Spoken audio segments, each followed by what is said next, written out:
Greetings once again, Musto0063 back continuing on with Mega Man 7. And I played like garbage on the previous stage, so we're off to fight the aptly named Junkman this time out.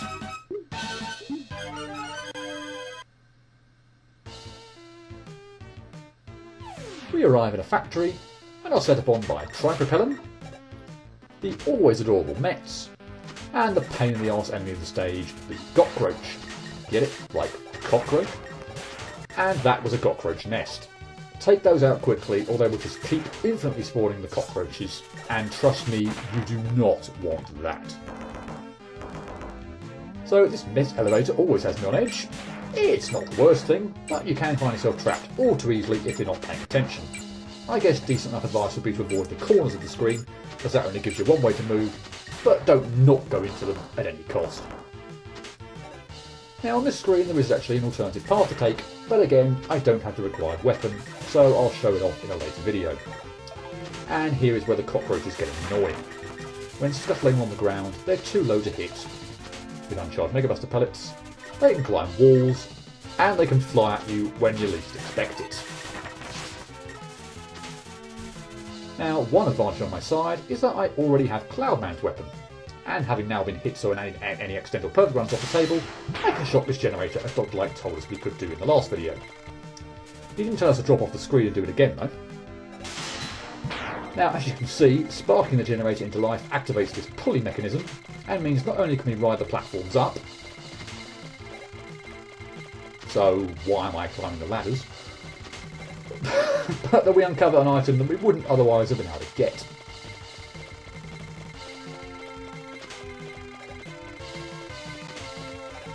And if you don't hit your head on the ceiling, you can climb this final left side ladder and collect Rush Jet. Yes, you have to find the item, or buy it, more on that later, rather than be given it by defeating a particular Robot Master. But you'll definitely want it, especially when playing through the Fortress stages.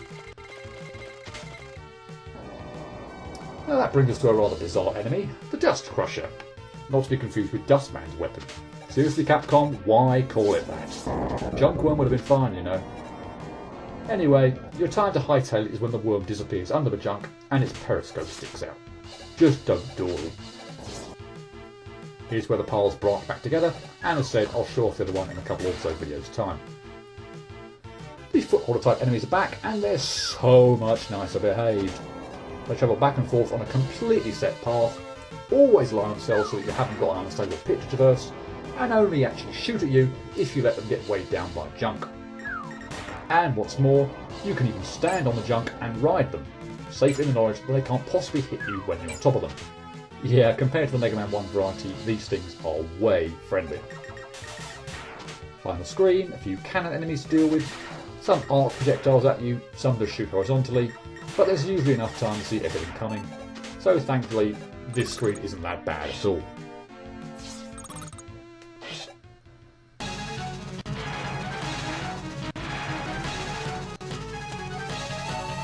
What with that flashy entrance, time for Junkman, the second Robot Master in a row to have a cycle attack pattern, making things that much more predictable. Now we're kind of halfway through the cycle, so before he returns to his first attack, I'll definitely take the opportunity to say that the Robot Master boss fight music kicks freaking arse. Definitely one of my top 3 of the classic series. And if you're at all interested, Mega Man 3 comes second on my list, and top of the shop is Mega Man Bass, the GBA version, not the SNES. So here we are back to the beginning. He jumps high in the air, and if you're on the ground when he lands, you get stuck in the floor, making the jump nigh impossible to avoid. He then charges an electrified piece of junk and shoots it at you. Time to jump well to get over it. He smashes down on the junk block, trading with shield, and after jumping over you, flings said shield at you, which you'll want to slide under. Be careful not to slide too far and into Junkman himself. Finally, 3 times in a row, he'll pop across the screen and I'll make him into a corner, make a huge jump to the opposite corner, and shoot more junk at you. Sliding should avoid the junk every time. Actually quite a fun fight, that one. I do rather enjoy it.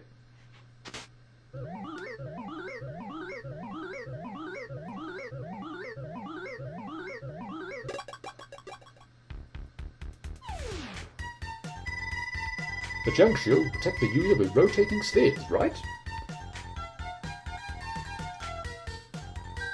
Yes, but the spheres can only absorb so much damage before they are destroyed.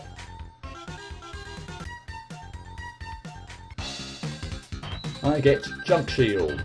Yes, unfortunately another shield weapon, and personally I don't think it's one of the better ones. It's not the worst though.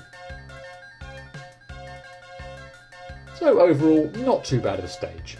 And frankly, I'm wondering why 4-ish years ago I didn't start off my Perfect Run adventure with this one.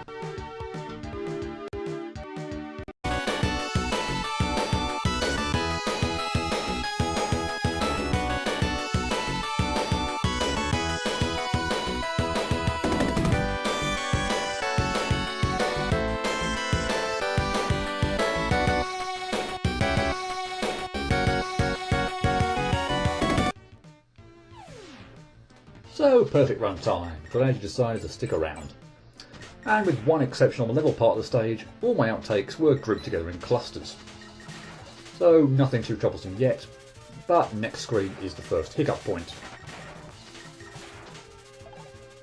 A couple of failures here. Sure, they were somewhat clumsy, but I really do hate the cockroaches. Especially the one the generator always seems to spawn before you can kill it. It's a really tight jump to bypass it. And also a couple of mess ups on the Met elevator.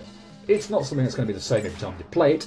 The X coordinate position the Mets drop down from appears random, so I need to rely on instinct to get through unscathed. And sometimes my instincts are going to be wrong. Now, no new failures here, but I actually neglected to mention earlier that this lava, albeit a bit harder to tell in black and white, is a one-hit kill, so avoid it at all costs. Now here's the screen I really don't like, as confirmed by 3 outtakes. Mainly due to missing my opportunity to kill the cockroach on the ceiling, and ending up having too much on screen to deal with. So no outtakes on this area, but of course without the permitted use of Cloud's weapon, I have to climb this section in a different way, making use of the ladders and the stationary platforms. That means there are a few spine enemies to avoid, but they're not all that threatening. And here you see the area where Rush Chip was blocked off, meaning you had to activate the generator in order to collect it.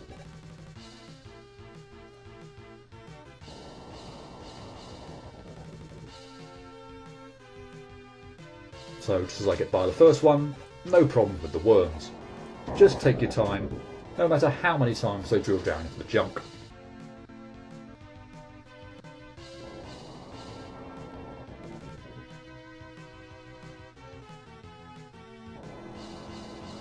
Fortunately, this one wanted to drill down loads of times, but as I said, wait for the periscope to rise up before attempting to get by.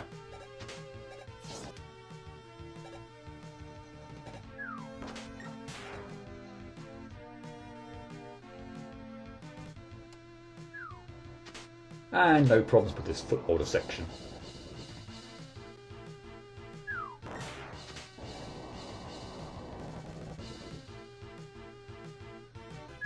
The only thing probably worth mentioning is at this point, just don't immediately go for solid ground the moment that last one stops moving, or you'll get a face full of junk. And unfortunately, I'm pained to confess to one last level outtake, to the very last enemy. I didn't remember it was there, and got caught completely off guard. Suffice to say, I was not terribly amused.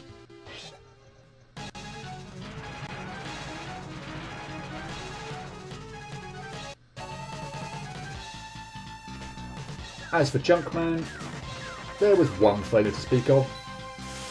I got myself cornered for the falling junk move and couldn't escape. Frankly, it is the only move of his that should cause any trouble. Hitbox detection! But anyway, that was the only failure, and overall this is a pretty easy fight. As already said, he's very predictable. All bar one of his attacks are straightforward enough to avoid, and he always seems to give you plenty of opportunity to attack him. So if you're quick, much like I think I manage here, you can actually even take him down before he gets to kick off a third cycle of attacks.